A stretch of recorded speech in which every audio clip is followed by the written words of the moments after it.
लातूर महानगरपालिकेचा कारभार आता दिव्यांगाच्या जीवावर उठलाय का, असा संतप्त सवाल आता उपस्थित केला जातोय। गेल्या 2 वर्षापासून आपल्या हक्काच्या निधीसाठी लढा देणाऱ्या दिव्यांगाच्या संयमाचा अखेर अंत झालाय। लातूर शहर महानगरपालिकेच्या समोर आज दिव्यांगांनी तिरडे आंदोलन करत प्रशासनाचा जाहीर निषेध केलाय। जर आज मागण्या मान्य नाही झाल्या तर थेट सामूहिक आत्मदहन करण्याचा इशाराही आंदोलकांनी दिलाय। सर, शासन निर्णयानुसार प्रत्येक ग्रामपंचायत पासून ते महानगरपालिकेपर्यंत अपंगाला 5% निधी देण्याची तरतूद महाराष्ट्र शासनाने केली आहे। ते बजेट दरवर्षी वाटप करणं गरजेचं असतंय, पण 2 वर्षापासून लातूर शहर महानगरपालिका त्याची दखल घेत नाही सर। त्याच्यासाठी आम्हाला शेवटचं पाऊल म्हणून आज हे तिरडे आंदोलन करावं लागणार आहे। आम्ही सातत्याने पाठपुरावा करत आहोत, पण त्यांनी आम्हाला उडवाउडीची उत्तरं देत येतं। नाईलाजानं शेवटचं पाऊल म्हणून आम्हाला सगळे दिव्यांग घेऊन इथं आज तिरडे आंदोलन करावं लागलेलं sir.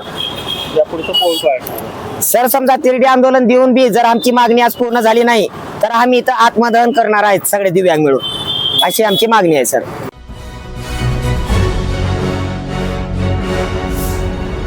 Thanks for watching Ekmat Digital.